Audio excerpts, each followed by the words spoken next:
ഇവിടെ ഒരാളെ കുറേ ദിവസമായി പറയാൻ തുടങ്ങിയിട്ട് സ്പൈസസ് എല്ലാം കുറച്ചിട്ടുള്ള എന്തെങ്കിലും ഫുഡ് ഉണ്ടാക്കി തരുമെന്ന്.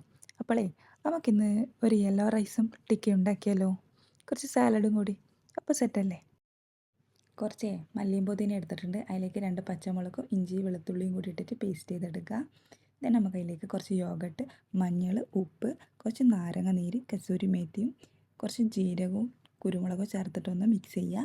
അതിലേക്ക് നമ്മൾ ക്യൂബായിട്ട് കട്ട് ചെയ്ത് വെച്ചിട്ടുള്ള ചിക്കനും കൂടി ഇട്ടിട്ട് നന്നായിട്ട് മിക്സ് ചെയ്ത് കൊടുക്കുക.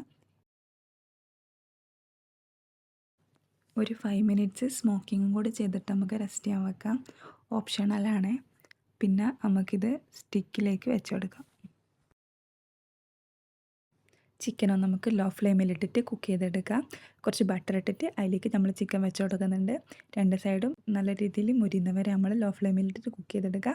മറിച്ചിടുന്ന സമയത്ത് കുറച്ച് ഓയിലോ അല്ലെങ്കിൽ ബട്ടറോ എന്തെങ്കിലും ഒന്ന് സ്പ്രെഡ് ചെയ്ത് കൊടുക്കാനും കൂടി ശ്രദ്ധിക്കാം. അപ്പോൾ നമ്മൾ ടിക്ക റെഡി ആയിട്ടുണ്ട്. ഇനി നമുക്ക് റൈസ് ഉണ്ടാക്കാം. യെല്ലോ റൈസാണ് ഉണ്ടാക്കുന്നത്. ഞാൻ സെല്ല ബസ്മതി റൈസ് എടുത്തിട്ടുണ്ട്. ഒരു 45 മിനിറ്റ്സ് സോക്ക് ചെയ്യാൻ വെച്ചിട്ടുണ്ട്. ഏതെങ്കിലും ഒരു പാൻ എടുക്കുക. പാനിൻ്റെ അകത്തേക്ക് ഓയിൽ ഒഴിക്കുക.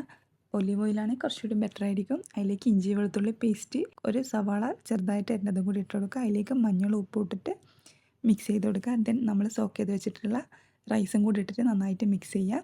അതിലേക്ക് അരിൻ്റെ അളവെടുത്ത് അതേ ഗ്ലാസ്സിൽ തന്നെ വെള്ളം എടുക്കുക. ഞാൻ ഈ ഗ്ലാസ് അരിയാണ് എടുത്തത്. 1 ഗ്ലാസ് അരിയാണെങ്കിൽ 1.5 ഗ്ലാസ് വെള്ളം ഒഴിച്ചിട്ട് ലോ ഫ്ലെയിമിലിട്ടിട്ട് ഒന്ന് റൈസ് കുക്ക് ചെയ്തെടുക്കാം.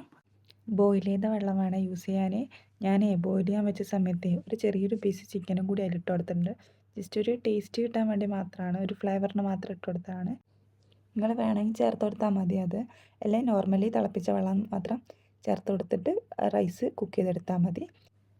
നെയ്യിൽ കുറച്ച് അണ്ടിപ്പരിപ്പും മുന്തിരിയും കൂടി ഒന്ന് വറുത്തെടുത്തിട്ട് നമുക്ക് ചോറിലേക്ക് ചേർത്ത് കൊടുക്കാം. അപ്പോളേ ഇന്നത്തെ ഡിന്നർ സെറ്റല്ലേ?